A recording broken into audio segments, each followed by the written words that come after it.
the beard. Well, welcome, ladies and gentlemen, to Out of the Draft podcast. This is your hostess, everyone's here. Dylan. Hostess. Yeah, there's a bunch of us. I was trying to plural. Never mind. Anyways, Well, hostess is feminizing.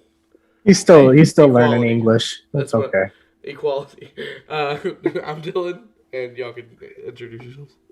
Mitchell. I'm Nick. Stat boy. Stat boy, Stat boy. aka That is also Dylan. Dylan. He went with Stat boy because he's our on the go with quick facts and stats. All right, we can Sounds jump good. right. Well, we missed last week. Sorry about that, guys. We had a lot of things happen. Well, I was sick on Thursday. I didn't even have a voice. I thought it was going to be really awkward for me to just stand there and just shake my head. And then Friday we're going to do it before I left for Dega. But Mitch, unfortunately, couldn't make it, so we just want to say sorry about that. So we can talk about Richmond for a second. Hamlin pretty much dominated the whole thing. Him and Yeah, he did. he dominated until the final stage, and then Logano found speed out of nowhere. I don't know, like he was there for like 20 laps, but he actually stuck with him the whole run that in stage 3, and then it was going to be a really good battle, two-way battle. He eventually ended up taking the lead too, didn't he? Yeah, he took the lead. Yes, he did. Yeah. It was after green flag stops, wasn't it, though? Yeah. He didn't take it on the Yeah, track. I It was Yeah, because Logano's so good at getting in pit road. Like Hamlin, when he does be aggressive, or when he is aggressive, he speeds. He doesn't. Just look at Dega. I mean, he's literally matched. We'll get to that. Well, yeah. The crowd was so happy when they saw the second one. I'm sorry, they got me hyped up. But no, but I thought it was so. Go ahead. no, you're good. You're good. I thought it was honestly a boring race until about the last 25 laps. After up to that, it's Richmond. Like they said, that was the first caution they had there in 2 years. Granted, I don't believe they raced there last year. That's a big. No, they didn't race there till the playoffs, and that's a big reason. It's a tire track, but it's just single file almost, and who can just trying to get around it. Yeah, I have a big issue with why they call it the action track. Yeah, they need to change the name. Because realistically, I thought it was good racing because like it felt like an old style 2000, 2005 type of race. Tires matter, strategy, so on and so forth. Yeah. But like But realistically, it wasn't exciting. Like you're not gaining new fans from this track. Like that, as No. simple as that. You're not gonna gain any new viewers for watching a Richmond race. I'm sorry. But, Right.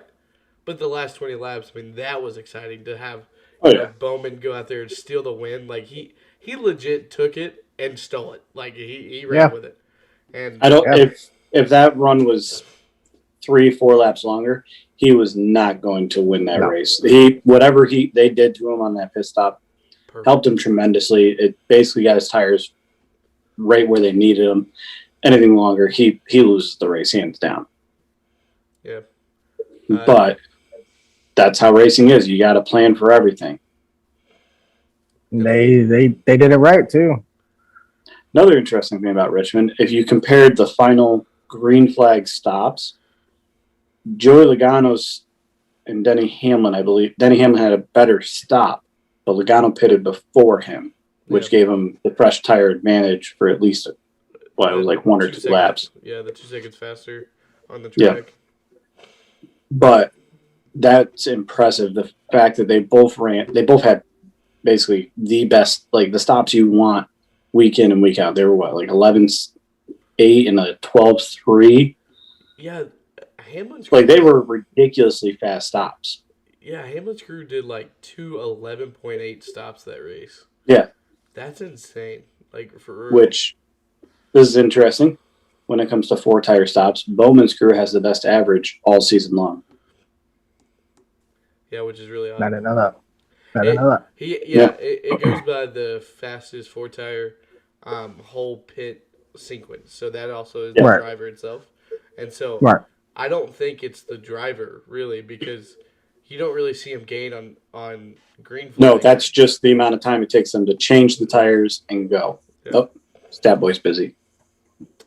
Well, I was gonna ask him what he thought about the Richmond race because this is his driver. So Yeah, what'd you think?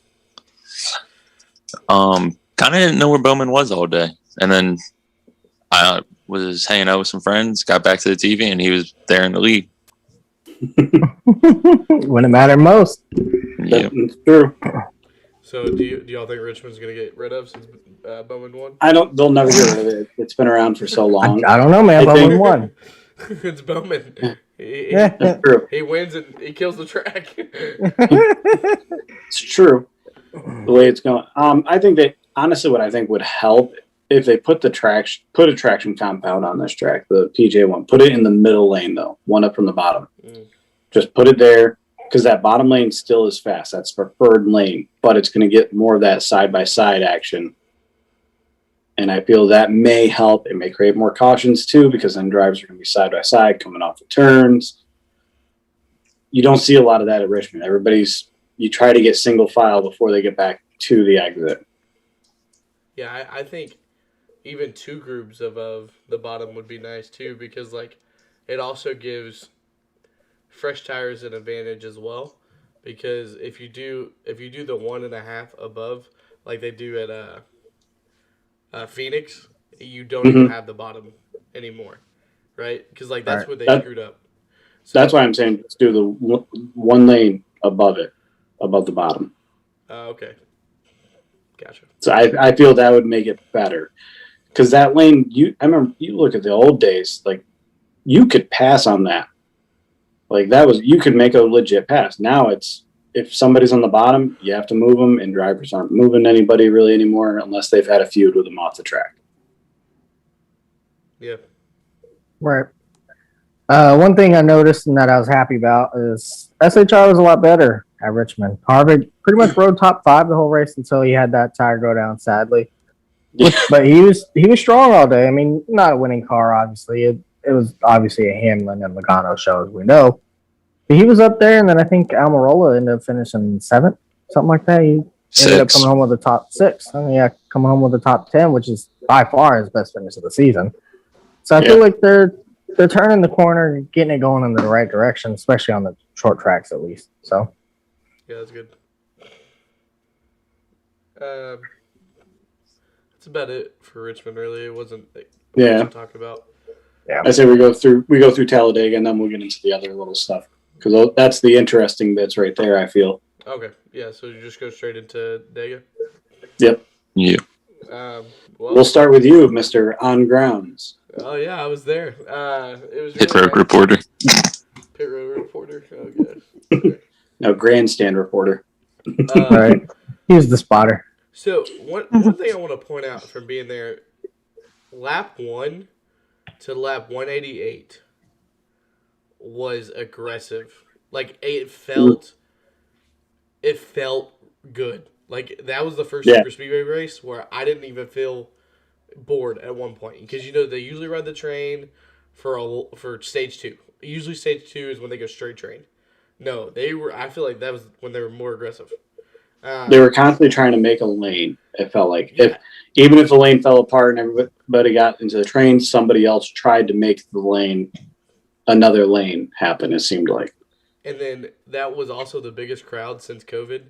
It was 70,000, I believe. I could be wrong. 75,000, I believe. Okay, 75,000. Awesome. Thank you for that stat.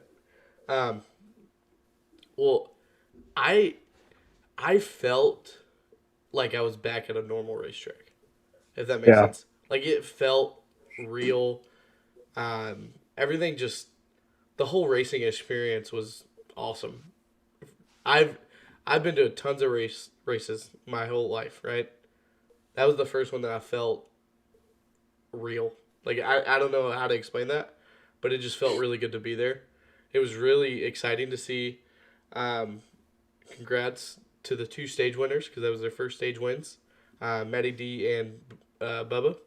That was really cool to see. Because so I was right on the finish line. If y'all didn't know that, I was literally right on the finish line, and Yeah, we saw you. Okay, cool. Oh, that's actually funny. Me and Thomas was calling each other throughout the race that day, and there was at one point, I think it was like 20 to go or something, the last caution, I think, and I was like, "Oh, there's Dylan," and Nick was like, "What, really?" Because I looked away from the TV at that That's second funny. too, and then I'm like, wait, what? Uh, Should have had a big sign out there saying, "Hey." Right. I was trying to. Well, there was a Maddie D fan. She was like in her 40, 45, and she was like cheering so hard. And like when it was getting to the last couple laps, because of course, well, we'll get to the last couple laps in a minute. But it was just super exciting to see her cheer on. And then also, for me, I think this race was really special to me because, Kylie this is her first race, and she actually became a fan. Like I can tell in her eyes that it wasn't just watching cars go around. Like Right. like she got. They don't know where they're going. They just keep turning left. And then her driver, which is going to be Ryan Blaney, was battling for the lead at the end. So that just got her intensity just growing, right? I do want to say something about the Stenhouse wreck going into pit road, because they didn't say anything about it on the broadcast, which No, they really didn't touch on it. which was That was- terrible. All they said I was saw- no caution. Yeah. We saw what happened to Chase Elliott. Well, And me and Mitch were talking, like, what happened to it? He thought it was from the end of stage 2 accident. But I remember he didn't hit anybody. He went, I think that's the longest I've ever seen somebody go backwards and not hit something. Yeah.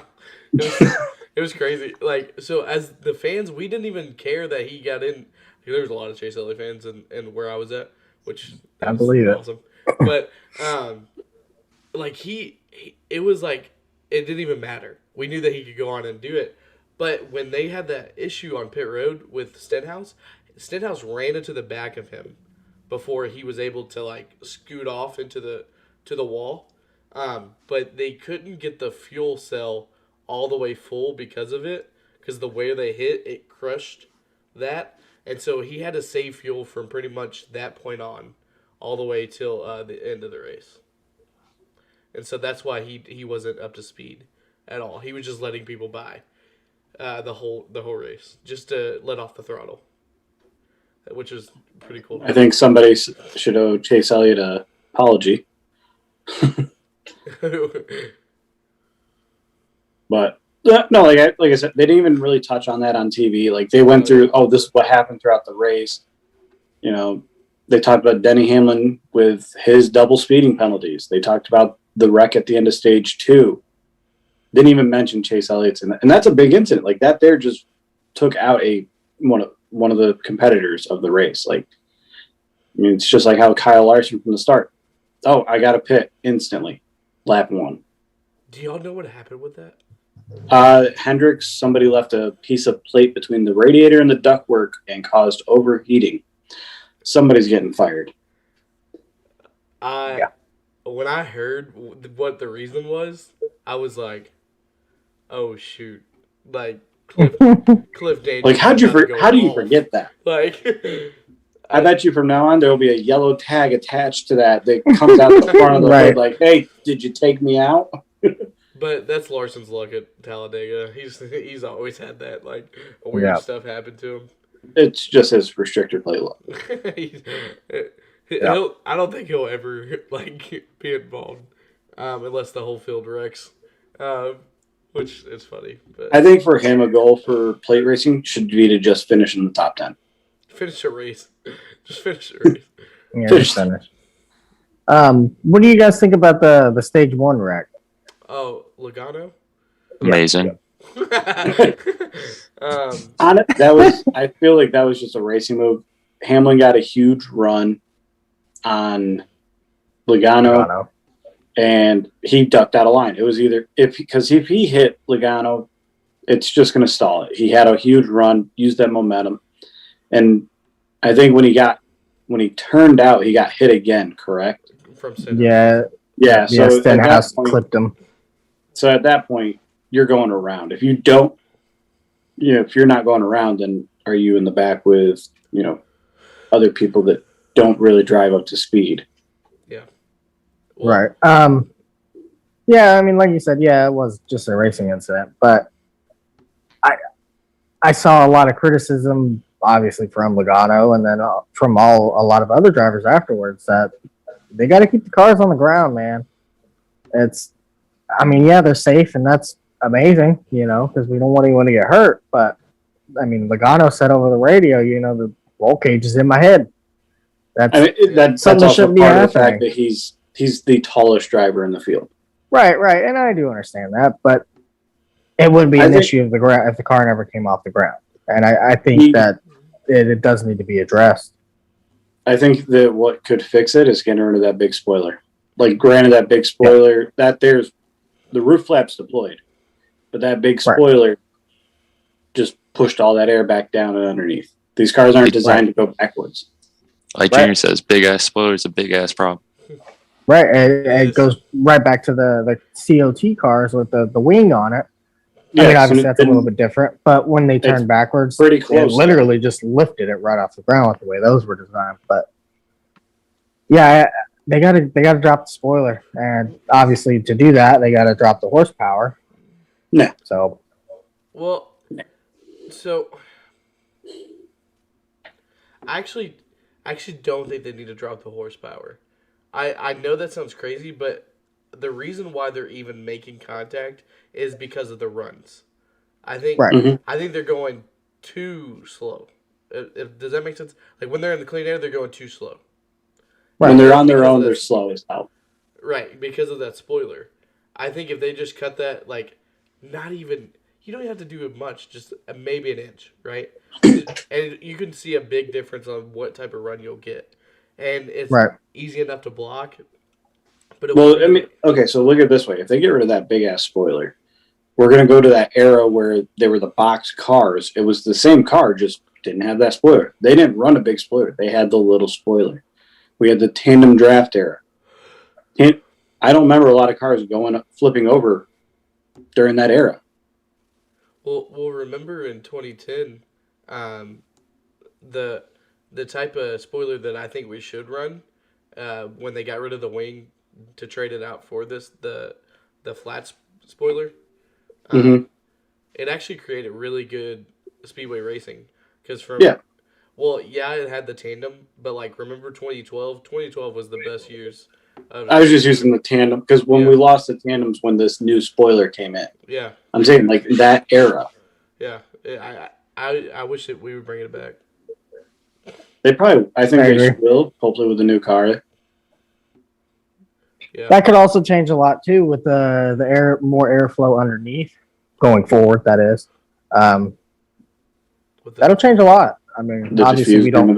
Right. I mean, we don't know exactly what it's gonna actually look like race wise until we get to that point. But I mean, that could be as simple as all we need right there. Next podcast, we'll see.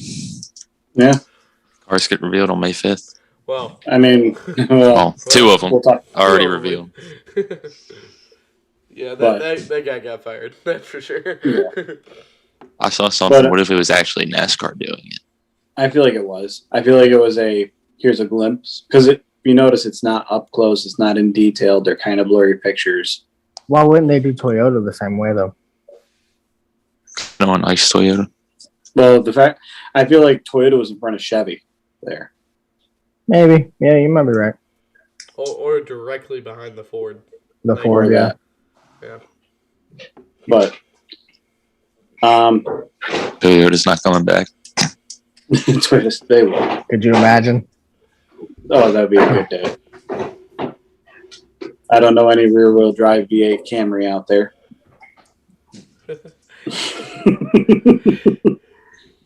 No, I did enjoy the race. It was side by side a lot of the time. This will go to that Ricky Stenhouse and Chase Elliott incident. We're seeing the downfall of a manufacturer alliance versus teammate alliance. I know that each manufacturer wants to win. I feel like you're just stop doing it. Yeah, if somebody works better with a Ford and they're in a Toyota or whatever, they're going to do what they should do. with the Toyotas, it works so well because there's only like 6, right? Like it gives them an opportunity where they don't run into each other. Yeah. When you have too many Chevrolets or too many Fords that go in at the same time, there's always this like this confusion or something that happens that just blows it up, and there's no point to even be there, right?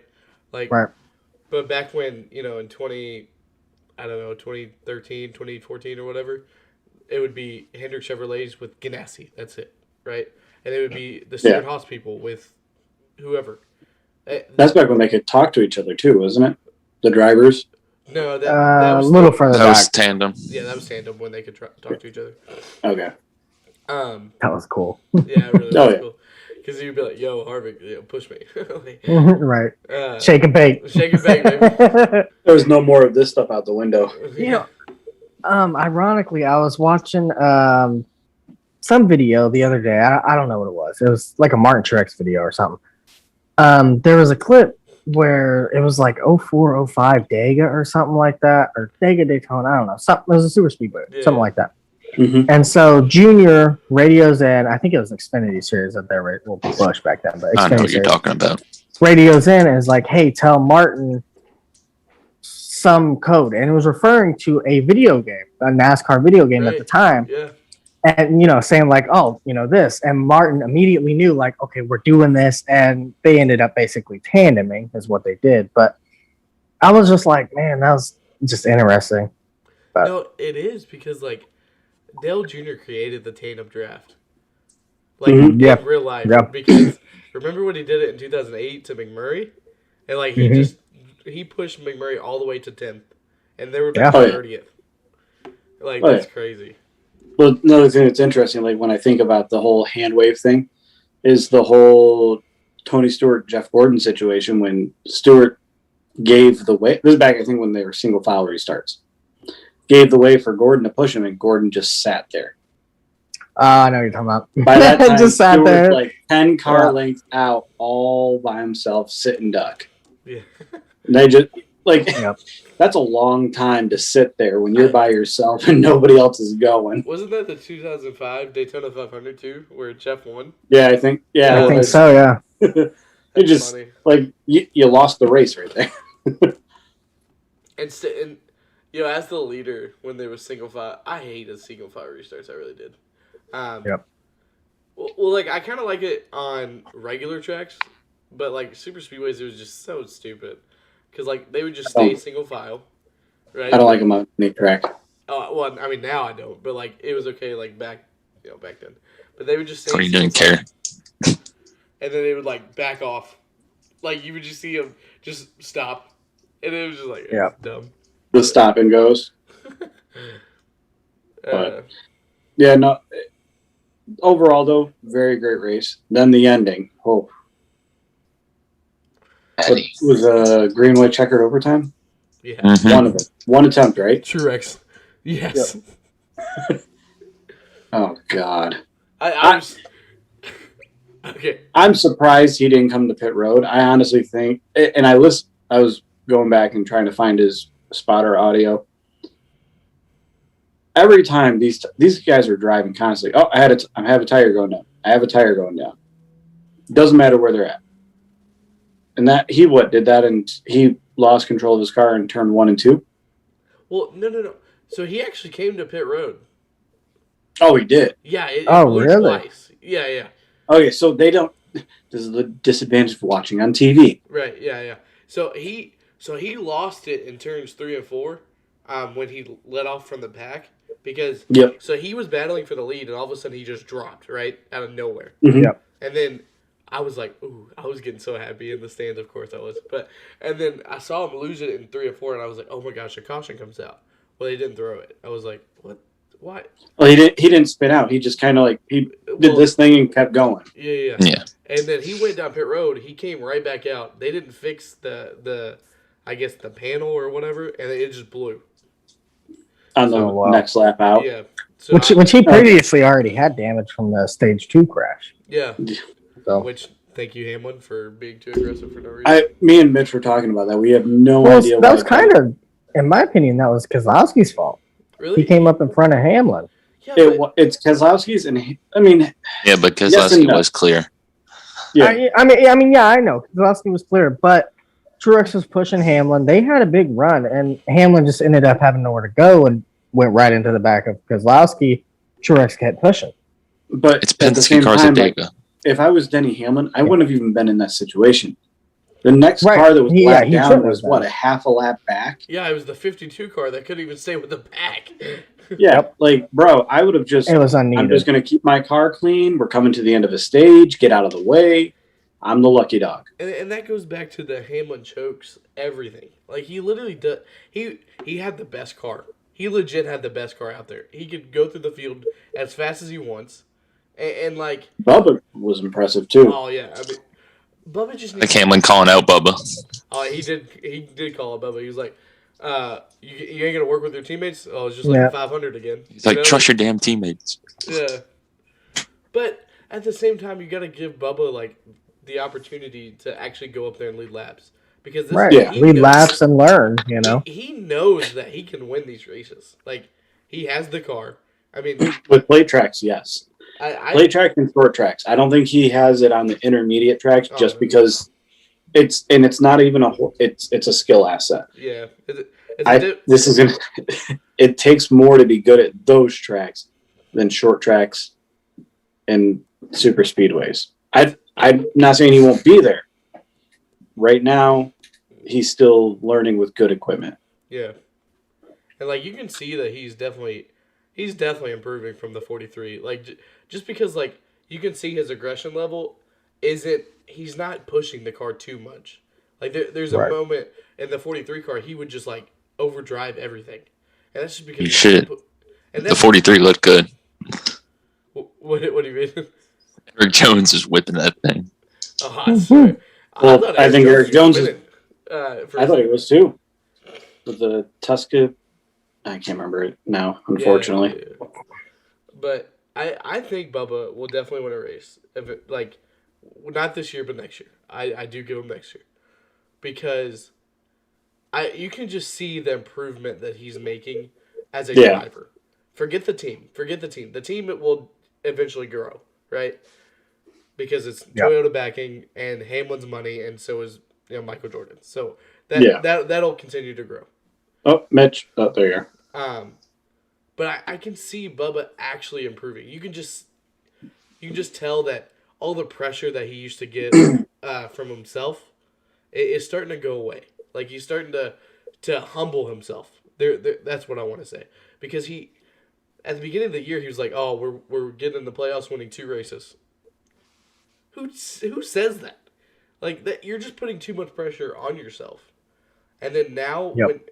now you can just see that he's starting to humble himself a little bit, and like, Has I he- can just drive the car, right? Has he finished in the top 15 yet, though? I think Oh yeah, that's what he has. yeah. He's finished in the top 10. Yeah. Twice. Short track. Yeah. Oh, yeah, that's right. One thing so here's where I think he needs to focus on. And don't even focus on the playoffs. Focus on consistency. Get a baseline going. You know, if it's, hey, our goal is to finish top 20 every race this year, that's a good goal as far as a new team goes, in my opinion. Top 20 is respectable. And it can even, depending on other people, put you in that bubble to get a playoff spot because 16 drivers are in. Yeah. So, he may get an 11th this week, 18th the following, but he may get a top 10 the next week, and that puts him in that spot. If he focuses on those little things, don't try to nobody's Superman. You can't go out there and just win it instantly. And that's the problem that with Larson, with Ganassi, he would push the car with so much, and you see him in the Hendrick car, and like he doesn't make those mistakes, right? And so I don't know if that's more of. I think Larson was actually just outperforming Ganassi equipment. no, but that was him pushing the car, and that's why he made Right. those mistakes. Like Right. I mean, he should have won Homestead 4 years in a row, but he overdrove the car. Like, that was him just saying, "Oh, I need to use my talent more than my brain," right? Like, you know what I'm saying? And I think that's where now he's starting to understand. Maybe I should use my brain a little bit more than my talent. He has the natural talent. He has the raw talent. and now his brain's starting to kick in too, which we do see that a lot of times. You see these young drivers come in, they have raw talent. They do win a race and things here and there. Take, for instance, Kevin Harvick. A lot of raw talent. Didn't use his brain a lot when he was younger. Granted, he just got thrown into the Cup Series. Sorry, March. No, I mean, But now you're not now wrong. look at it. Granted, this year's off. I think there's just something going on with Stuart Haas in general. I don't think it's so much Harvick. I think it's more just an organization. Something's not clicking. Either they stay or they're just as good as they were last year and everybody else caught up and then some. I think that's what it is. Could be. It could be. But I think that Larson's he's catching up with his intelligence when it comes to driving is catching up with his driving ability. Bingo. Yep. Right. I agree with that. And then since we're talking about Larson, he also got a sponsorship, you know? Yep. Valvoline. Do you know how many races? I do not know that information. Statboy, could you look that up? I guess. All right, thank you. Yes. No, so there, I noticed it. He was teaming up with Valvoline with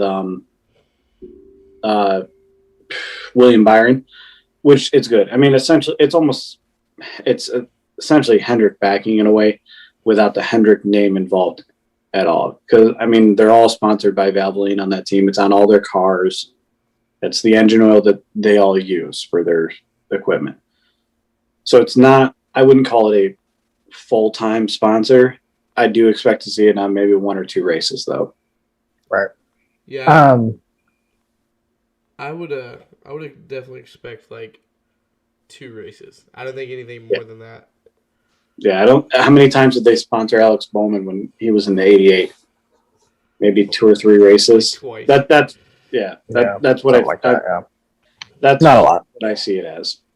This season, Valvoline will be the primary sponsor of Larson in NASCAR's June 20th return to Nashville, and then August 28th at Daytona.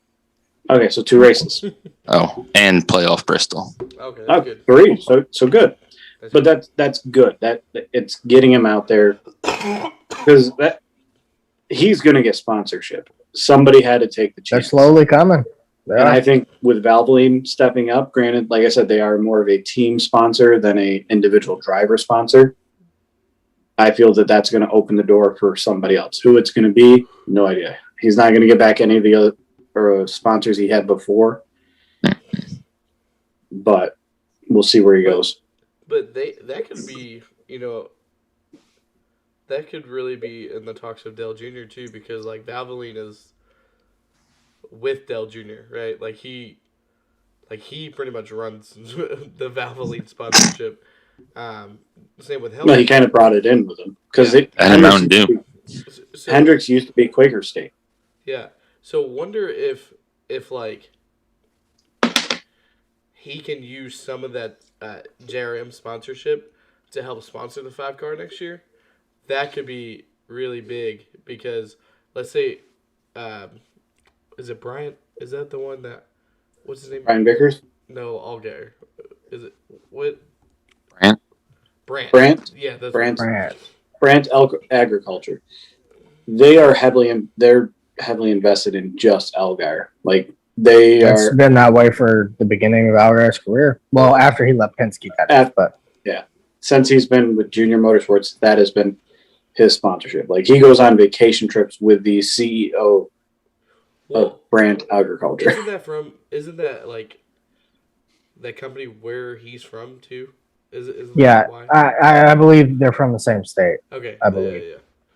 And I believe he picked them up whenever he was racing for Turner Scott Motorsports, Yes, right? he did. And then brought them into the Cup 31. Series for the one season he They've ran.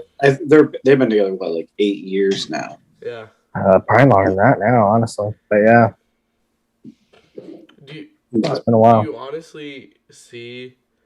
Okay, so since we're talking about JRM, do you see them actually moving to Cup eventually? No, I think they're happy in their little bubble. I think they're competitive where they're at. To try to just tackle more, I feel would be a downfall for them. It's kind of like you look at Joe Gibbs Racing. Yes, Denny Hamlin started a Cup team, but they needed more Toyota drivers. You're not going to bring in Kyle Busch Motorsports into Cups. They're dominant in trucks and Xfinity as well. So I feel that expanding would just hurt their operations. I disagree. I mean, I think it'd be not only would it be good for the sport. Obviously, we already know it would be great for the sport, but I think it'd be good for them, especially with the new car coming in. Obviously, that's what's opening up the questions about possibly making that happen. But I think it'd be good. I think that they would succeed, and then I feel like if they were to, it would hurt Hendrick a lot for the future. That Mhm. it would hurt them bad. But I feel like Junior Motorsport, like with that, I also feel he wouldn't want to do that to Rick because of the connection. Why do you think it would hurt Hendrick? Well, just because Hendrick has statistically pulled a lot of drivers from JRM. And Yeah, kind of like how Kyle Busch Motorsports, they go to Joe Gibbs Racing. Right. So I feel like it would hurt Hendrick because obviously if JRM is going to bring up a guy through Xfinity, they're probably going to go in the Cup as well.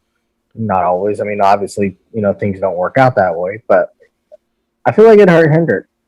It would. I don't know about right away, but he'd definitely do it. He's going to do what his dad did. I agree. I think it's going to happen. I think it's inevitable, but he wants the dominant team, like you said, in blink of an eye. But I really don't think it would hurt Hendrick because, like, Rick Hendrick is a smart businessman. Right. I don't think he would forget how to recruit good drivers, right? No, I know that. No, I mean, look, you think about if anything, it's just not going to be as easy anymore. Yeah. If anything, it hurts one team. If it happens, it's not going to be when Rick Hendrick is at the head of the table. It's going to be when Jeff Gordon takes over. Oh, Gordon Fish Jr. Fuck Gordon. But that makes most sense to me. I feel so Rick Hendrick, after Senior passed, kind of became that father figure for Junior. Yeah, they've explained their reasons why. Yeah. Yep. Yeah. So I feel like if Gordon was at the head of the table, different story. I could see Junior definitely doing it. I don't see it happening anytime soon, though. Who knows? I don't know. Who knows? Since we're talking about that, what do you guys think about Colleague going up in the Cup? Good for them. I'm happy for them. But at the same time, it worries me because we've been talking about this. Who's going to be the full-time driver? They're saying at least one full-time car. Are they going to run a 2-car operation, one full-time, one they split drivers in? I feel like that's probably the most reasonable possibility, I guess. Honestly, I see Justin Haley, as much as I don't want it to be. I think it's going to be Justin Haley full-time. Allmendinger, Jeb running Xfinity full-time, and both of them splitting that second car for maybe 20 races or so. See, I still think that Allmendinger would be the smarter choice, at least for one season. To build it up? I actually build it up. agree with that. And that afterwards, Allmendinger probably will just go back down to Xfinity. Like, hey, I did this. Or retire. Or retire altogether. Or I see him actually working with Colleague as like a CEO of director. I could see that. Like Gordon's position at Hendrick right now. So director of competition. Yeah, director of comp. And then I can actually see Justin Haley go to straight Spire. Like, be the 77. I could see that. He does a lot of work over there. Yeah, and then see AJ go straight to the 16. I could totally see that. I could see that. I didn't think about Spire in the equation. Because, no offense, a backmarker team for Cup is still going to pay you more than what you make in Xfinity, right? Like, if you're thinking about money-wise, you're still going to be making more. Depending on the race. But I don't...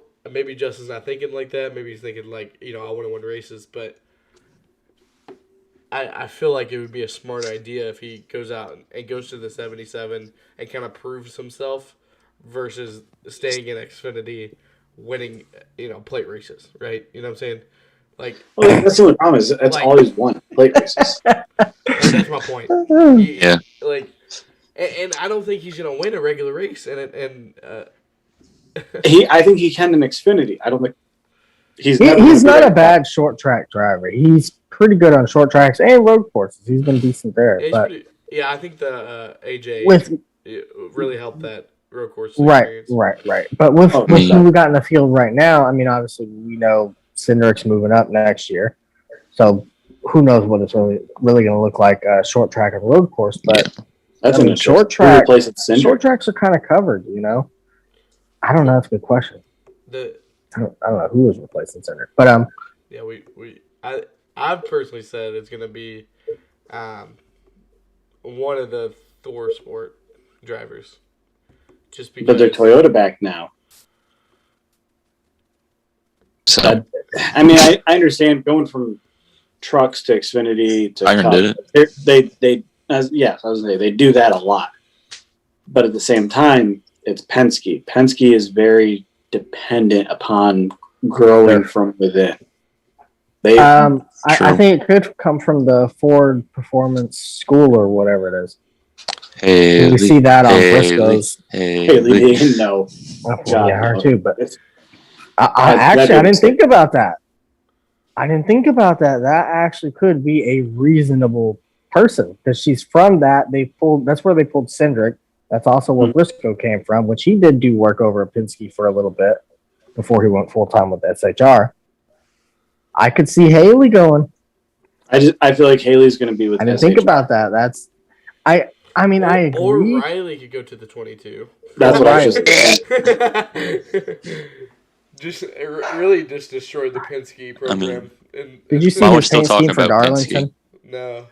Brad It's- K, Ty it's, Jr., Jeff Gordon. Tony yeah. Stewart's 1999 throwback.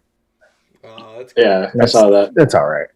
Did you see Larson's throwback? I did. No. It just Yeah. it just happened like an hour ago. It's a throwback to his early racing days, like as a child. Yeah. I'll look this Pretty up. cool. I Oh, really dude, like when that- drivers do that. So Blaney did the same thing. Throwback to Yep. his late model.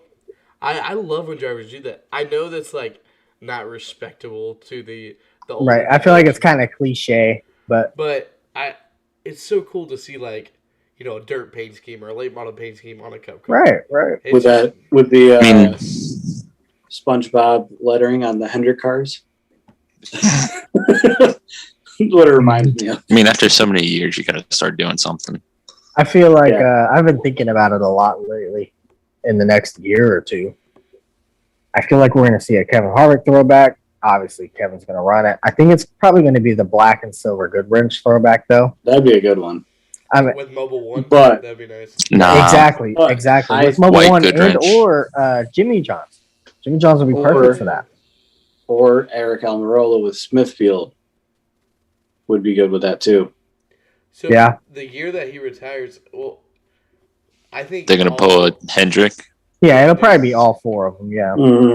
So I could see because, well, I'm trying to think of all the sponsors Let's see. that they It's have. had a lot, man. Haas can do the 29 that he won in Atlanta. So I don't think they're going to do that one, though. I don't Why think would we're they going to see that one. Well, I could see the just Briscoe because white it's- car that way, with like the Yeah. font of the two. Obviously not the 29, Yeah. but you know what I mean. Yeah. No, well, yeah, but I don't know though. I just feel like they're going to skip that one just because of what that spot or that Represents, yeah. scheme represents. Yeah, I do think we're going to see it later down the road, but I don't think we're going to see it for a while.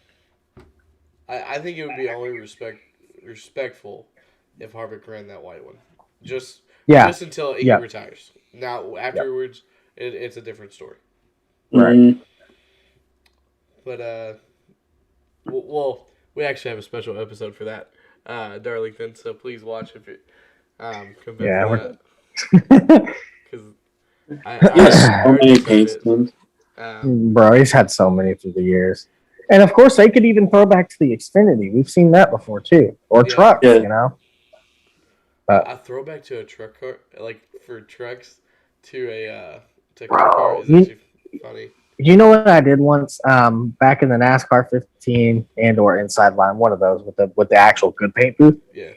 Do you know? Have you seen the blue and white Kevin Harvick Spears scheme? Like the truck. It's a truck. Truck and Xfinity. He ran it in. But The do you know what I mean, scheme there's I'm this one, talking too. about? That one, yeah, the AOL.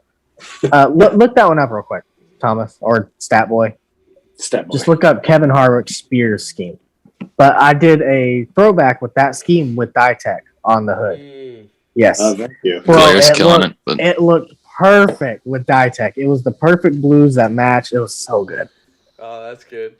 I like that actually. And that was back to his Busch West season, I think. Something like that. There's so many good paint schemes, but Talladega. Kevin's had a lot of good ones. We kind of went off track. Off track. Last 2 laps of Talladega. Oh yeah. Why did Matty D go high? He should have stayed low. All he did was stop the top lane that was deteriorating already. I think agree. he thought McDowell wasn't going to get there, honestly. I think it would have worked out though. I think if Reddick didn't go and try and make a third lane, I think McDowell would have been the winner, 100%. Reddick But had no when Reddick- affiliation with him. That's why he went like Right, and I mean I understand that Reddick has no reason not to go high, but I mean Well, if he honestly, would have I think stayed that low would've- though, I think that would have helped Reddick. I Drivers- agree. Drivers make this weird decision, right? You have this split second decision. So I'm not saying that Right. I would have done something different, right? Please don't do that. But like they don't realize how big these spoilers really are. You can get a run in 100 feet. Yeah. Like if you stay behind one guy all the way till you get to turn 4. I mean, look at Harvick in 2010 at Talladega.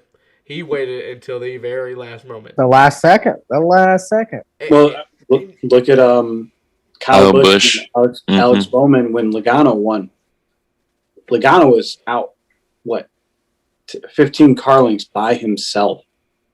All Bowman had to do was stay behind Kyle Busch. Right. That he raced him to the line. And then Busch was so mad at him, and he was teaching him and telling him, "Hey, this is what you should do." That was one of the incidents where you're like, yeah, I get it. Yeah, and like but there was a difference where he came up and was like, "Here, this is what you should do for the future reference, not just to help me, but to help you. You could easily help me catch him. Us two battle. You pass us 3 wide. That's what he was trying to explain. Yep. And that's where these With more vulgar words. has 6 wins too. So you realize Yeah. he doesn't really make aggressive moves coming to the line. I mean, he didn't even block McDowell. He just stayed on the line, and that won him the race. So he's a very smart restrictor plate racer. Okay, He is. and so that's why he's tied with Dale Jr. and Jeff Gordon early in his career. I mean, he's only 34, 35, something like that. And well, if you look at Jeff Gordon's all He's like 37 now, late in his 38. Jeff Gordon. No, he ain't that old. No, I don't think he's that old. He is, man. Because it's Like Kurt Busch, 34. Ryan Newman, Harvick is the oldest. Okay, what's your point? Keselowski's not that old. Keselowski's like 37, bro. I swear he's like 35. 37. He is 37. I beat Stat Boy. I Like- literally was reading You it. I was just questioned pissed that me. he was right. Questioning me. No, but Question, man. I think, he could definitely beat second. He could definitely win another Talladega race. Now, Oh, yeah. Oh, absolutely. Oh, yeah. He's gonna win at least one more, no I doubt. don't think he'll. I'd give him get 2, 10, as but much as I hate him. I don't think To he'll get 10, I think to get 10, he's gonna have to be in the sport he's 37, so at Go to least JRM 7 and beat years. it there. At least 7 years. I mean, hey, you never know. He could, but at least If 7 Junior years. Motorsports came And into he's- the Cup next year, Brad's going there. I could see that because He's in a contract year this year, right? Yep. For the last 3 years, I think he's done 1 year contract. Yeah. I don't. Yeah. Penske likes doing these one-off deals, Mhm. except for I with think- Blaney. Blaney they put to a long-term contract, and I think they're smart by doing it because as soon as Right. he won one race, but he didn't really perform that well. Okay, we'll sign him to one more year. Oh, he was just terrible this year. Get him out of the car. Put somebody young in. That's what Penske seems to do. Well, I mean, yeah, but I also think that he knows Keselowski's kind of coming to his end with Penske for one, because I mean they've had some contract issues. We don't really know what that entails. It could be money. It could be certain sponsorship work or whatever that Keselowski does want to do or Penske does want to do. Or whatever. We don't. Miller only sponsors what, one race? They don't sponsor him at all no more. No, you're right. Yeah, now it's Keystone. Yeah. So Miller's gone. Right. Oh yeah, we haven't seen the scheme yet. I forgot about that. But we saw the scheme. We just don't know when it's. Well, yeah, I mean, we haven't seen it on the track yet, but the 600. I don't know. I can't remember. I think so. Yeah. No, he's gonna run like an American flag scheme for the 600. Like he always does. But I feel like Penske knows and Keselowski knows that he's on his way out the door. But I feel like Penske's he's not wanting to just kick him out. I feel like he's giving him time to figure something out, go to the right place, because I feel like he appreciates what Keselowski's done for his team. And also vice versa. I think Brad is very appreciative of what Penske's done for him, and they don't want to leave it on bad note, because that's how it used to be. I remember, sorry for continuing, but I remember in the past, everyone that left Penske always had nothing good to say. They were always so happy to be out. They had nothing good to say. They were relieved, and I feel like Penske wants to change that. Yeah, I think Roger burns bridges that he shouldn't. For instance, like Kurt Busch. Yeah, Kurt Busch had his. Well, he's been Kurt Busch before, but realistically, that was the best driver he had since Rusty. Yeah. And so why would you want to burn that bridge? And then Rusty has a really bad relationship with Penske right now, or since his retirement, because Penske told him to get out of the ride. Yep. He made him retire, and Rusty wasn't ready for that. And he will flat out say that. So he said he would have. He said he wasn't ready for retirement. Probably 2 or 3 more years. And I'm like, because Mark Martin backed out and kind of pissed him off, left him alone in the rocking chair. Sorry,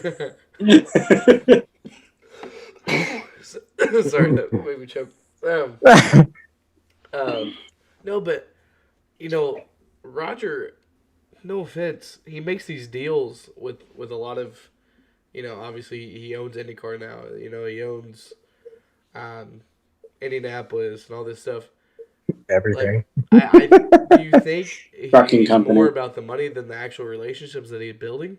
Like, the way it sounds like he could care less of what happens to someone else.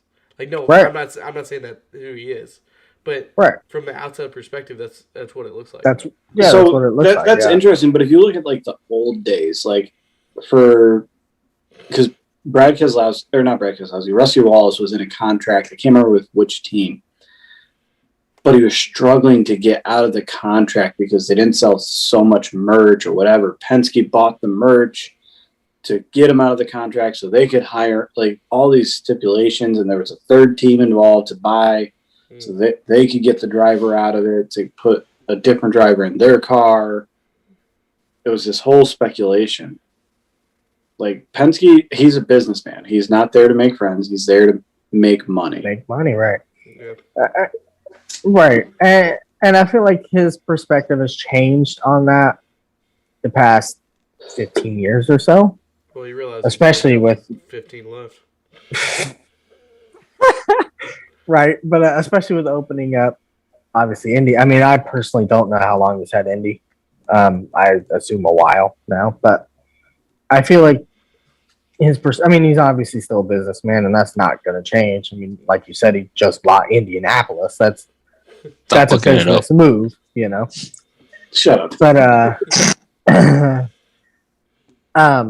I feel like his perspective is changing, and I feel like that is why he hasn't let Keselowski go. Because I think 3 years ago we could have easily seen him out of the 2-car by now, easily, But yet he's still there.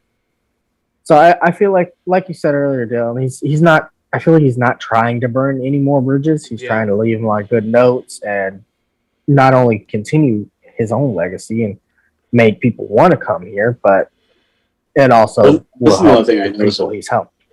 This is the only thing I noticed about Penske.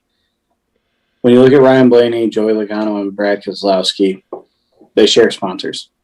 Right. They, except for, I would say Joey Logano. Joey Logano has the most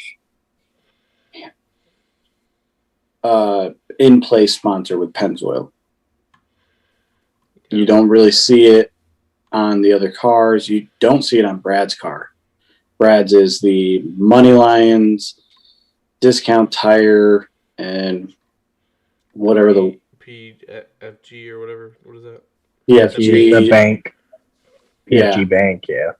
And then, which is the ugliest paint scheme in my opinion. Like, ugh. I mean, I don't know about the PNG, but the other two he brought from JRM, right? No. He used those. He brought from the Xfinity series after he joined Penske. They were like Okay. sponsors he had, I believe, in the Busch series at the time, or Nationwide series. Back when Dodge was in it.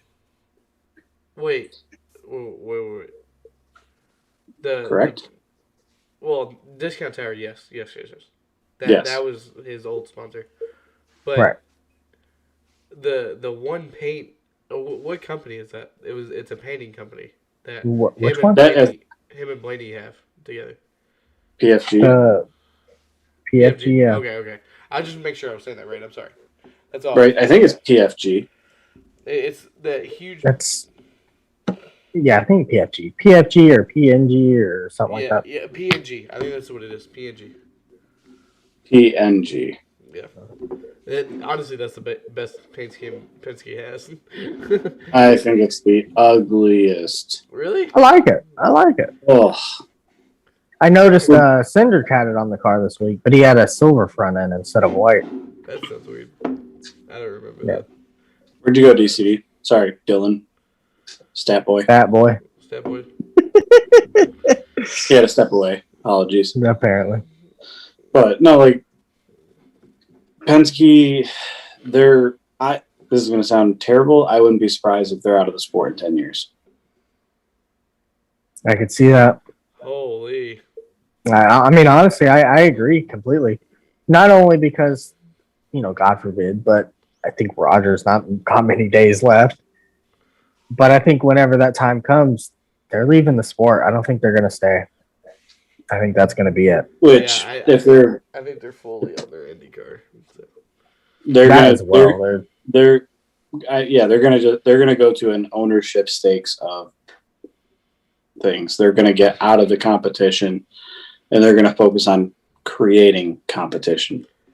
So that troubles me in a big way because, But Joey that leaves Logano- 3 charters.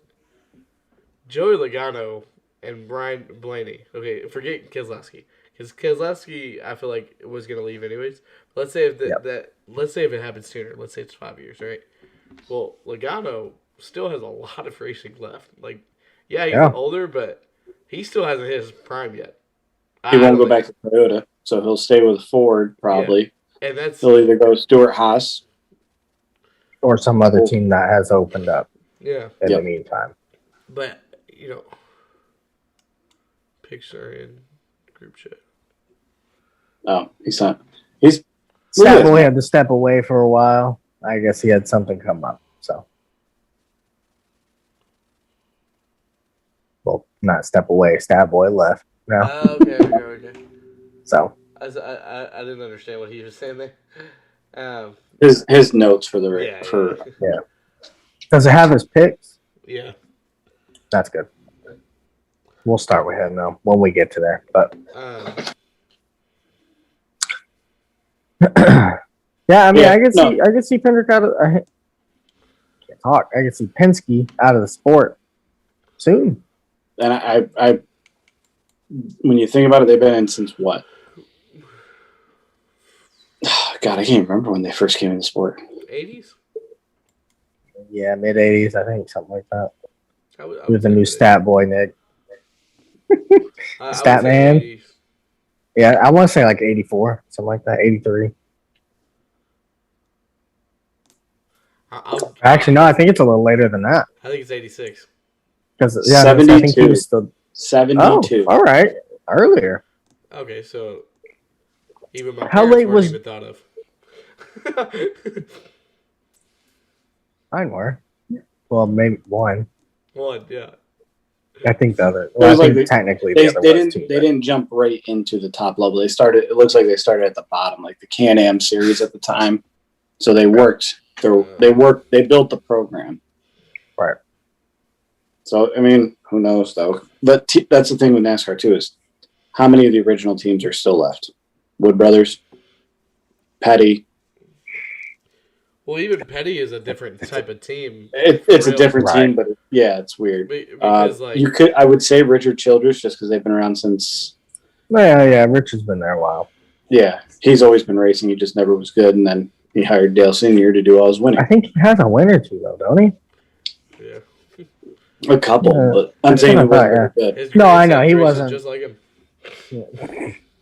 Well, he got more wins. I'm just kidding. But what else did we have to talk about today, guys? I was going to talk about the All-Star format, or we can wait. Oh yes, let's go into that. Let's Get back to that. Okay. Now let's get back to Shoot. fact. I literally just had it up, and I Oh, So yeah, the All-Star race though, we're gonna be first time since I don't know the Good thing date. I have but it. So I have it right here. I know they were originally at Atlanta, and then they went to Charlotte for the All-Star race. So Yep. I don't know the date when they went to Charlotte, but first time since that they're leaving Charlotte for a long time, and they're going to Texas. Well, last year they went to Bristol. Oh yeah, you're right. I forgot about that. So all right, second time since they left I Charlotte. do like that they're changing it up. No, I do. like I hope they continue that too. I I actually hope they go to like every type of racetrack, like Right, not just right. short tracks, not just mountain hats. Please don't do a road course. I'm sorry, but please Because that's what the All-Star race is about. Anyway, it's about Yeah, it's about the bring it up winners here to from the walk in the past. I mean, yeah, but I mean that's what the All-Star race is about. Is about the winners from the past season, this season, and then what champions. That's what gets in, right? I mean, past champions, winners of the previous season, current season, Right. Previous All-Star winners. Yeah, All-Star they're- winners, and then of course the Opens and the fan vote. Yep. They do that. So Which that's the best. So, I think that's some of the best racing right there. right, absolutely. It's just like a couple years ago when we had Bubba wrecked Byron, basically. Bubba wrecked who's the other one? Larson? Yeah. no, Bubba wrecked. Well, Larson. No, Flores. Suarez, yeah. Suarez, and then Larson got the fan vote. Yeah. I mean, yeah, absolutely. I mean, And it's then he some great won it race. too. Fan Yep. vote and then won the race. So he's Yeah, locked in. yeah. He's I, locked think, in. I believe the only other person to do that was Casey Kane. Casey Casey Kane. Kane. Yeah. But anyway, yeah, I think they should go to all tracks because that's what it's about. It's about the best of the best going out and getting it done for If they do, a crap ton of money. they're going to stay in the Southeast, though. I don't see them going to California. I don't see them going to Phoenix just because of the drive time and everything like that. I I think see they it. could, though. I think they could. I really would like to see. So next year with the new car, I feel like we could do something really cool, like and go to make the All-Star race. Frick, put some lights at Dega. Go to a night Dega All-Star race. You know how That'd be cool so that would nice. be. Like, Yeah, It'd be great. that's what that It'd would be. great. I- It'd be. That's the reason it hasn't been done yet. Right, That's the yeah. sole reason. But like, But- do you realize like we could do so much with just the All-Star race, and like it doesn't Right. have to be 20 cars. Like I hate this All-Star race trying to make it so lenient to get into, just for this. But I do agree why. Why? Please, like. So they're trying to maintain, they want that close competition by making the field smaller, basically You get the earning best of your the best. way, and you're getting the best of the best, $4 million. Granted, I would love to see not Spire Motorsports because I don't think they could ever do it, but like, because it's always, it comes Right. down to a short, it always comes down to a short run. Yeah. Right. And that's not in the lower funded teams. But at the same time, like, you have to earn your way to it. You have to win a race. You have to be a champion to Right. have a chance at this. So I agree to it. So those other teams that want to get a chance in, you got 36 races. Figure it out. Right. I agree with that. I do think we can maybe squeeze a few others in because, I mean, obviously, like we said, it's all about past winners, this season winners, and then champions and all-star race winners. So, I mean, this season, imagine we have 18 winners. Next year's all-star race is going to be stacked just because we have so many different race winners. You know what I mean? So, I mean, I'm not necessarily against it. It's just a matter of who wins. Whoever gets in, period. So that makes a good point because I feel like if we have 18 winners, granted you're going to have champions in those 18 winners, you're going to have past winners of the All-Star race and those locked in. What's the average field length or field size? 25? It's usually like 16 to 22 typically in there. So we could get up to the 25, 26 range. When you think about it, if Harvick doesn't win this year. He's gonna. We know he's going to. Well, he's locked in because he's locked in because he's a champion. Right. But that opens up a spot for someone else. Exactly. Right. I know. That opens a race for somebody else to win, I should say. Right. But looking at it, round 1, 15 laps, and then the field's inverted starting 8th through 12th positions. Yeah. By random I got a draw. question. I don't like that. Why 8th through 12th? So they're just inverting the top 12. But what does that mean? 8th through 12th? No. The field will be inverted, setting anywhere from the 8th through 12th position to be. So say 9th place is drawn. I'm assuming that 1st through 9th is inverted. I think it should. That's exactly what it is. I think it should just be whatever number of cars are in the field. Well, okay, and then you go to round 2, okay, and it's 15 laps with the entire field inverted. The entire field, yeah. Yeah, but I think they should just include the entire field for the inverted. Like, if you draw a 6, you draw a 25 because there's 26 cars out there. Sucks to be that 26 car. Well, you're going to win anyways. Yeah. I mean, you never know, though. I mean, track position can mean so much, especially at a track like Texas. Yes. You could invert but that's what I'm saying. Like, and it could be a game changer. But then again, you turn the corner and you're inverted again. So. And then round 3, they're doing it again to 8th through 12th, random draw, which I think they should bring in fans to do that. Do a sweepstakes. Get a fan to come down there, reach into a big bin with the 5 balls. Well, I think they used to years ago, but we're not going to see that right now. We're still too early out of COVID. I think it's a vote. I feel it should be a vote, fan vote. I mean, I feel like they used to. I mean, I knew they did for the Bud Shootout back in the day. Yeah, I remember. Yep.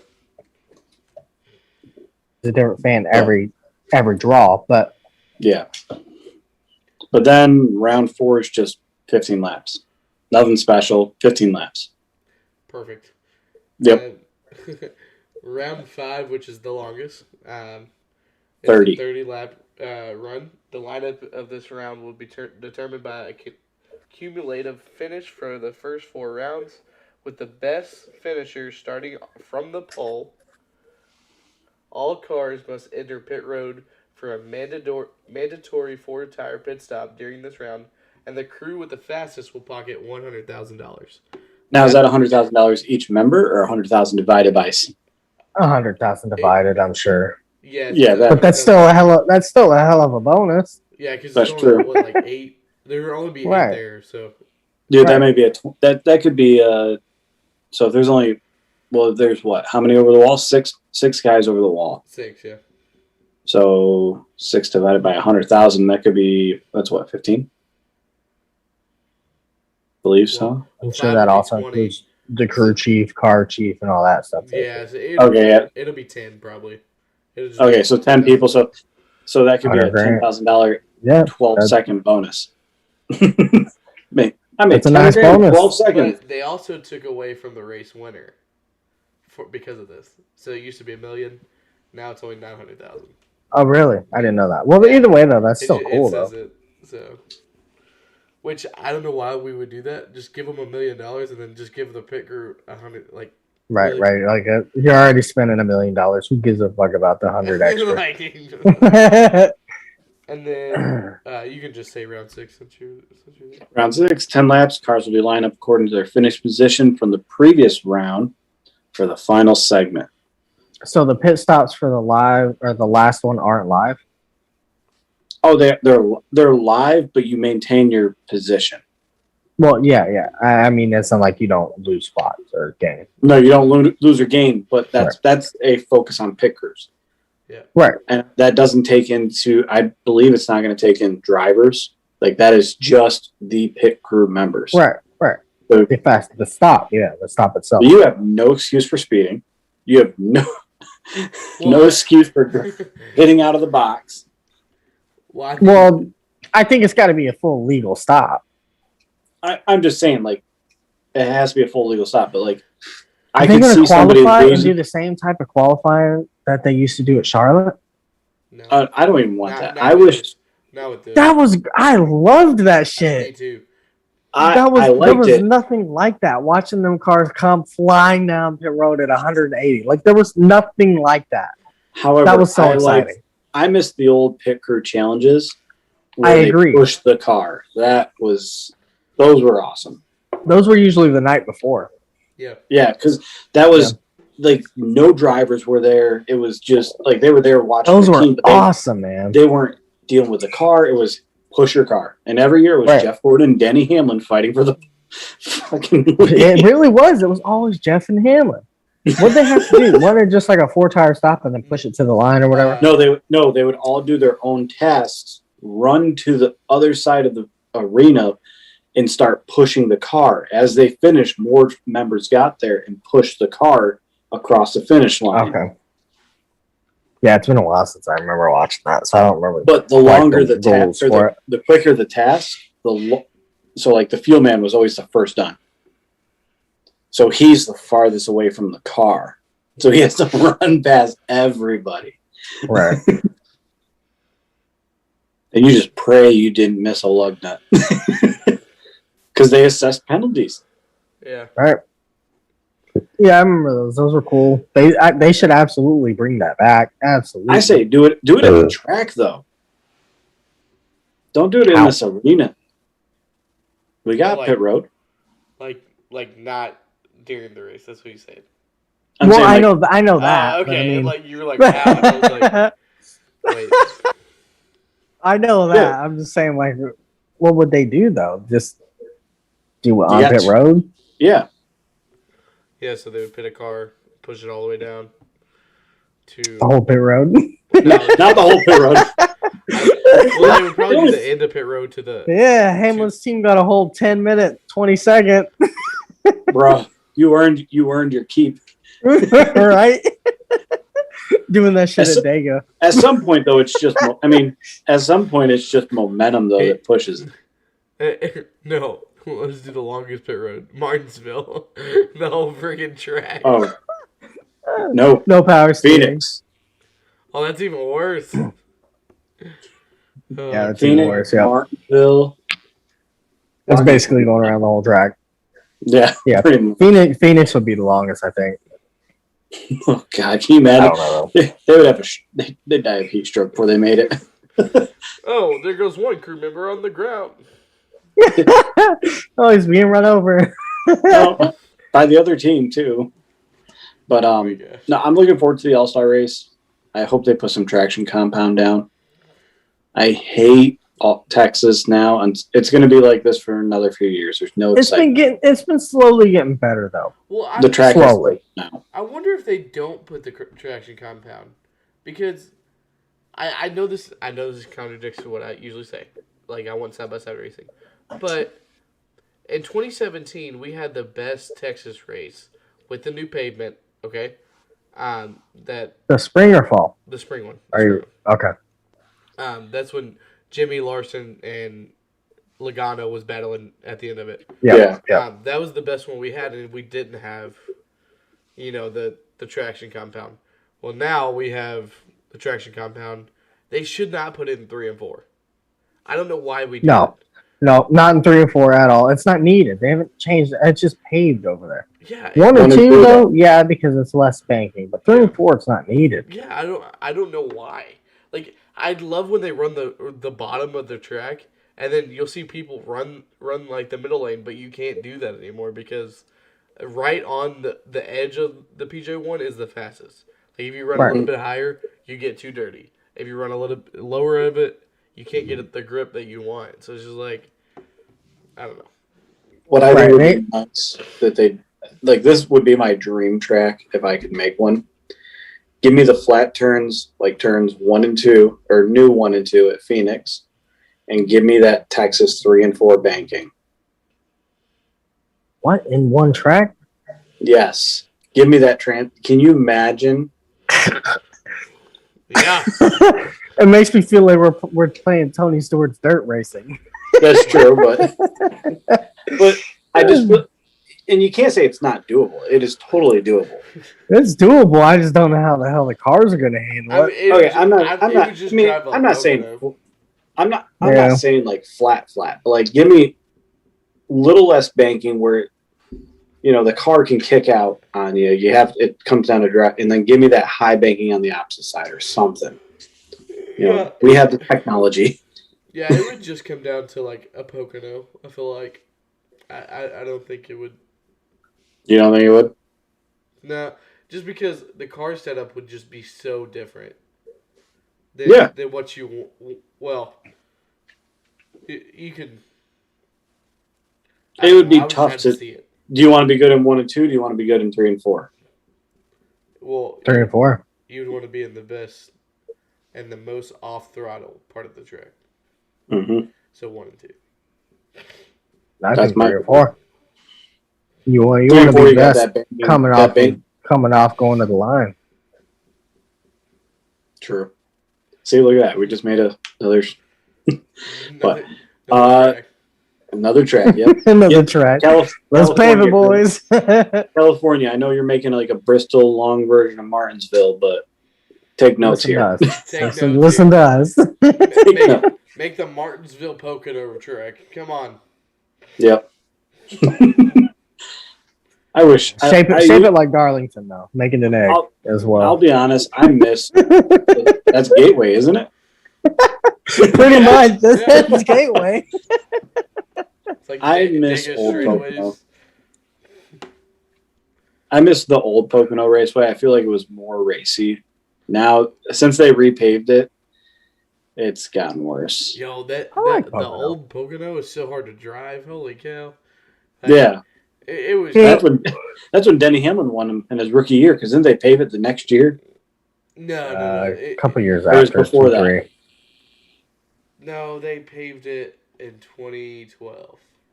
Yeah. So it was after Hamlin's reign on Pocono. Yeah.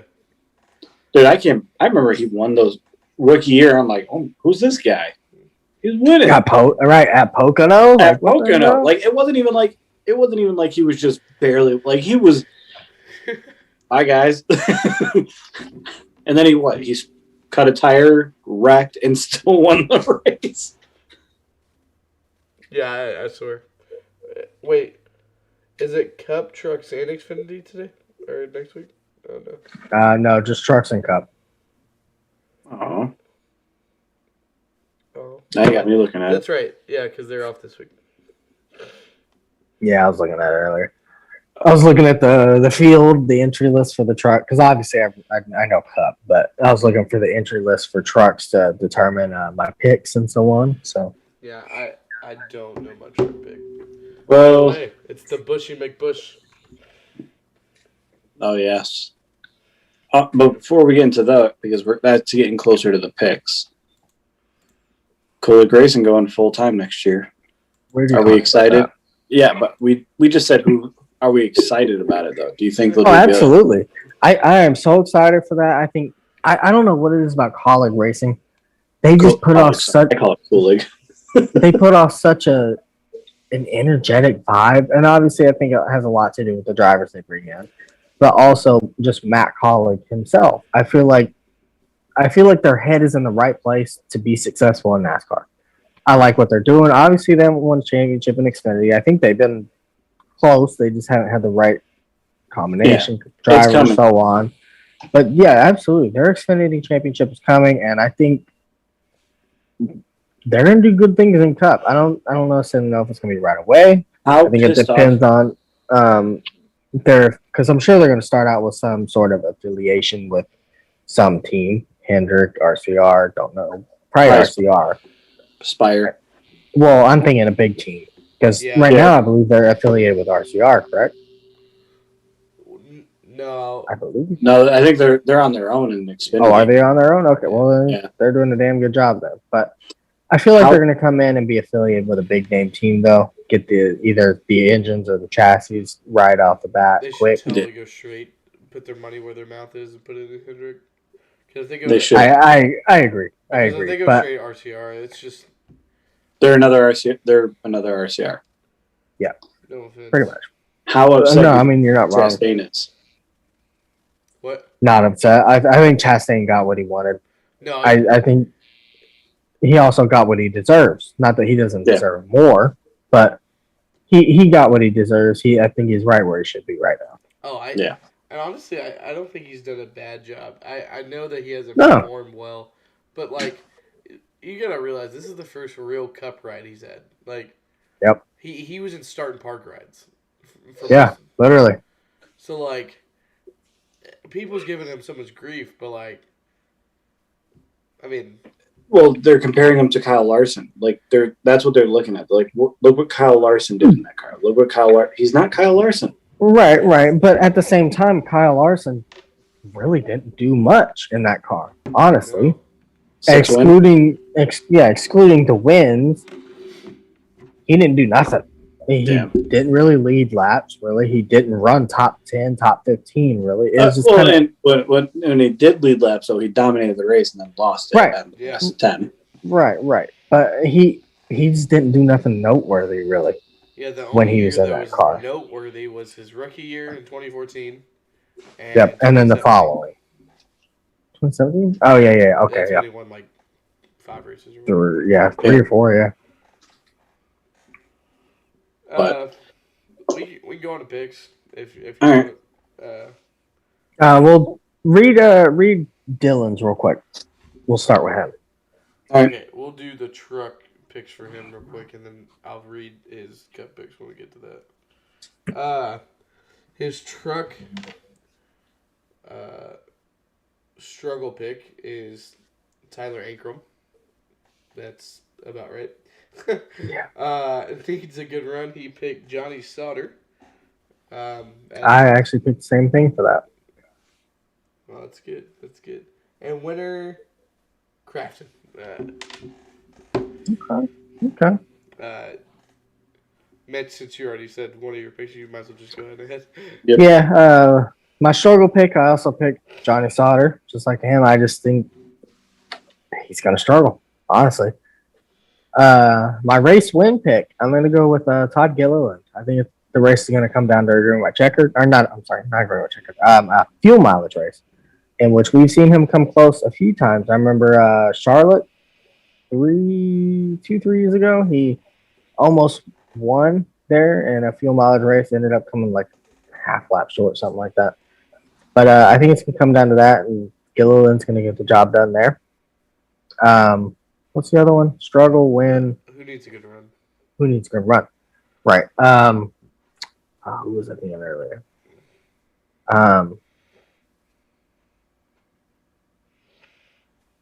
Zane Smith. Couldn't think of his name. I think he needs a good run. I mean, obviously, he's still performing. He's doing everything he should do as a new driver, but I do think he needs a good run. It's about time to really go out there and show him what he got. And I think Kansas is a good place to do that. I'm going a little bit different route here. Struggling. I think Johnny Sauter is going to struggle. He has not looked good all year, really, in my opinion. Good run. I think who's going to need a good run? Yeah, who needs a good run? Grant Enfinger. I know he's been doing good. He's racing in the 9 for Larry Berg this weekend in the Chevy. I think he needs. Huh? I said, who the hell is that? I don't know. That's who the team owner is. Is it a 9 or 09? 9. Yep. He's driving a Right. Chevy Silverado. I think he needs a good run. He's a good driver. Just, I can't believe he got kicked out of a full-time ride. And then I don't my like him. race, I don't either, but he's a good driver. And then my Yes. race winner is going to be Kyle Busch. Thought about that. He's gonna be hard to beat. Yeah. Well, the guy who's gonna struggle, my boy Ben Rhodes. I think he sucks at Kansas. He's really good at like high speed mile and a halves, and this is not one of them. This is more like tires conservative. Run the Right. It is on NASCAR Heat 5. Well, I wish. We ran Kansas mode today. Oh really? Oh, you did? Yeah, Is it's that been a for while. How was that? Sorry, go ahead, Dylan. No, you're Let's good. play- I'm cool with this. Who needs a win? Who needs a good run? I'm sorry. I'm gonna say two. Well, no, I'm gonna just keep it with one. You pick Zane Smith. I was gonna say that, but I'm gonna say Haley Deegan. I think she needs to actually improve on her bigger tracks. Okay, so I think this is gonna show where she's really at. Yeah. Because I she's agree. had 2 of them already. 2 mile and a Right. halves. This is what, the 7th race of the season for them too? I believe 6th or 7th, something something like like that. So I think she just needs a good run. It doesn't even have to be a top 10, dude. Just top Right. 15. Yeah. Finish better than 20th, okay? Because you finished 20th, I feel like every weekend. But But at the same time, she finishes 20th, but she finishes. yeah, that's true. And she's always Right. on the lead lap, so that's Right. really good.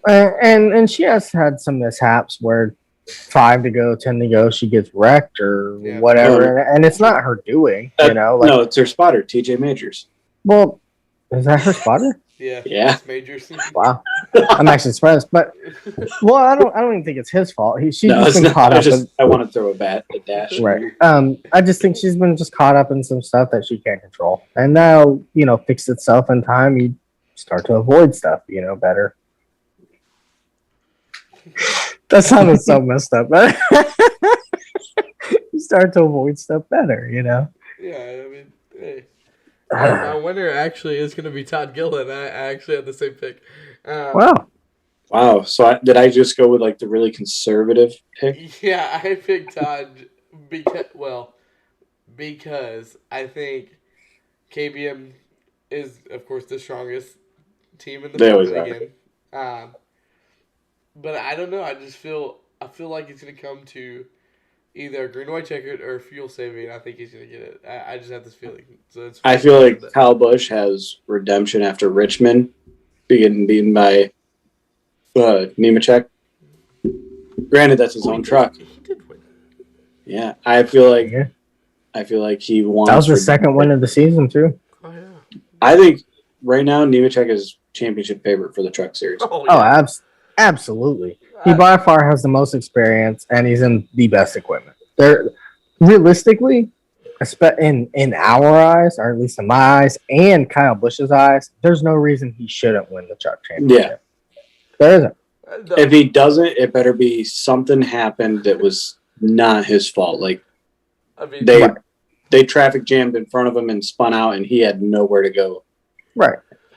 I mean, his best competition for the championship, in my opinion, is going to be Ben Rhodes, and that just tells you a lot.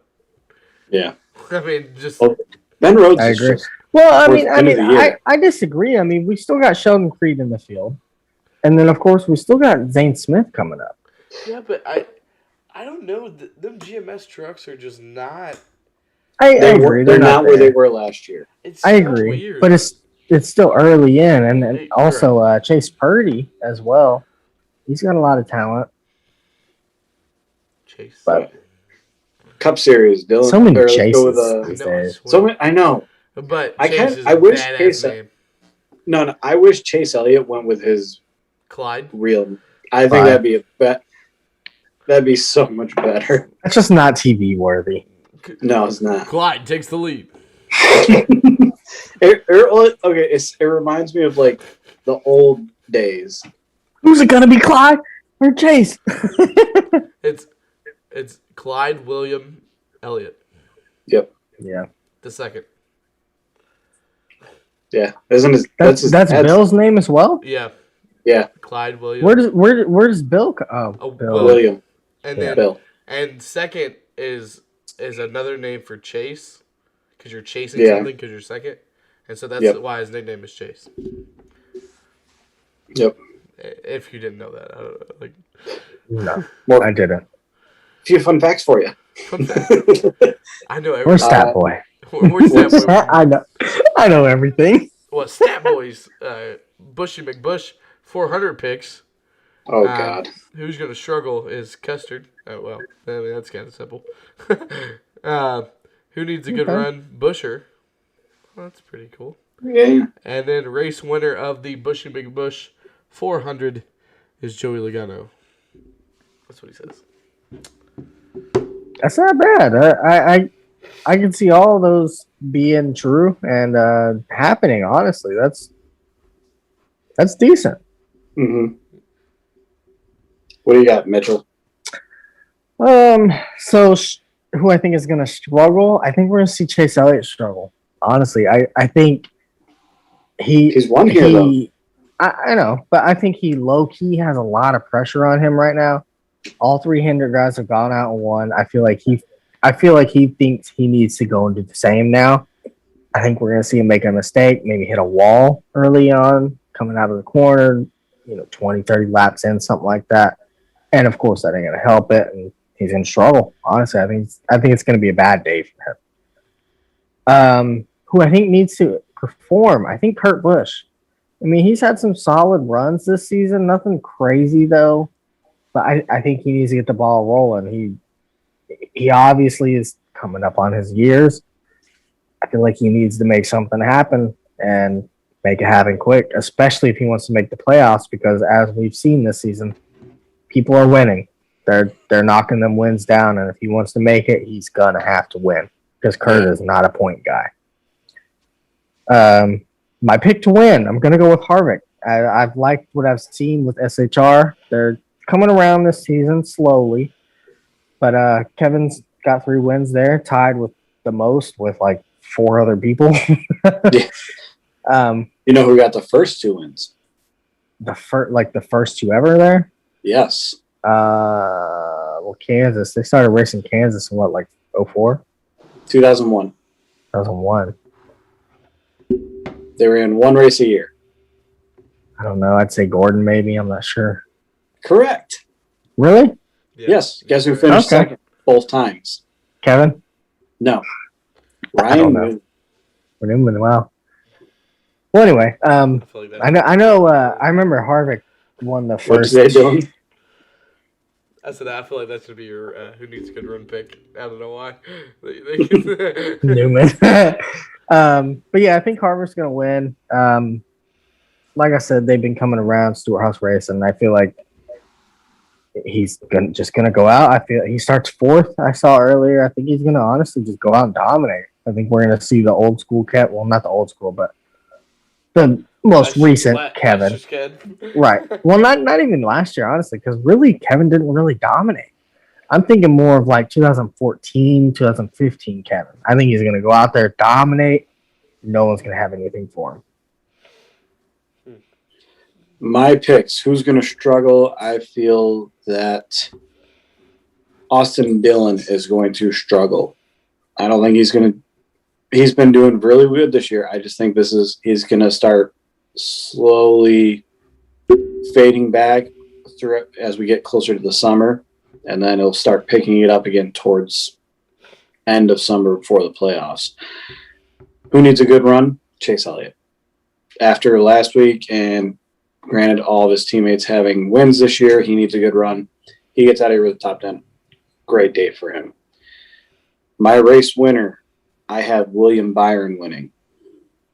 Okay. I love that. I think he's starting on the front row next to Denny Hamlin. I think that gives him great opportunity. Keselowski's on the pole. Yeah, it's because Okay. So Keselowski's on the pole.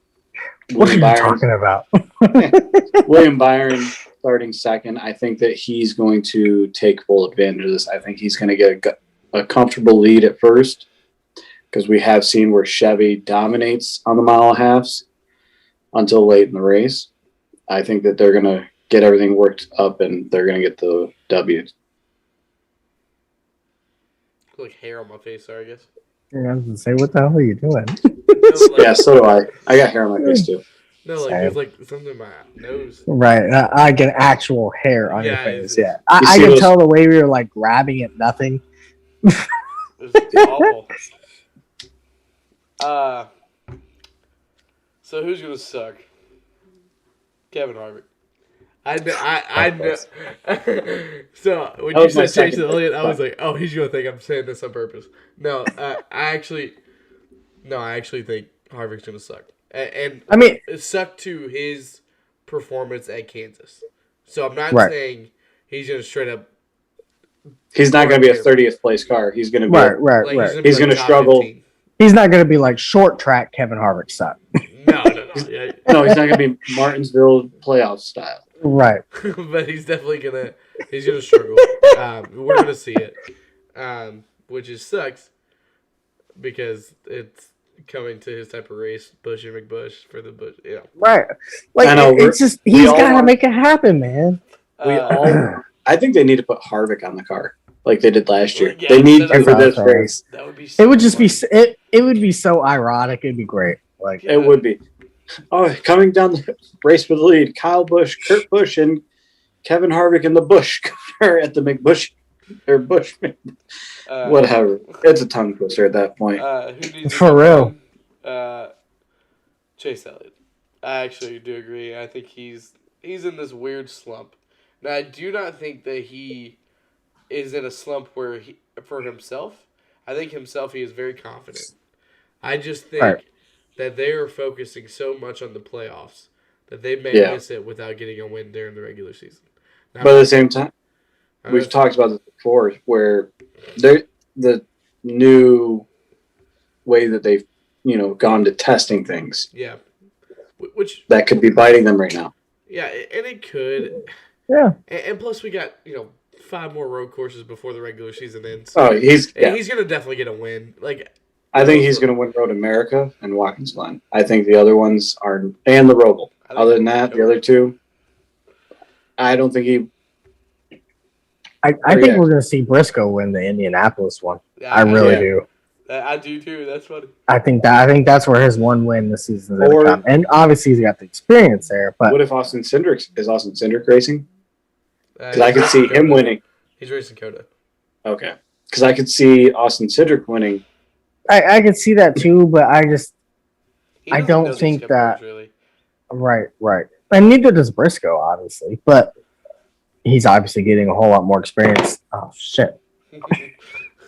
He's obviously getting a whole lot more experience than Cindric is at the moment. But I don't know. I think that's a special place for him. He's obviously from there, as he stated, last year when he won there. Yeah, I just think feel he like raced that there would in be like, the TT series too last year. yeah, he did. yeah, He placed 6th, I think, overall. something like that. Yeah, but I feel like that. I mean, I hope there's big things for Chase Briscoe, but I think if there's not, like say in the theory of Menard, I feel like that would be where his one win comes, and it'll come right off the bat, and then that's it. Mhm. But I do think there's bigger things for him to come than Menard. Menard. Menard. But my race win. Swear to God, if you say Kyle Busch, I was just say Elliot. I already know it. There's only 2 drivers that's won on their birthday. It's Kyle Busch. Oh yeah, that's and Kelly right, Busch. Yarborough.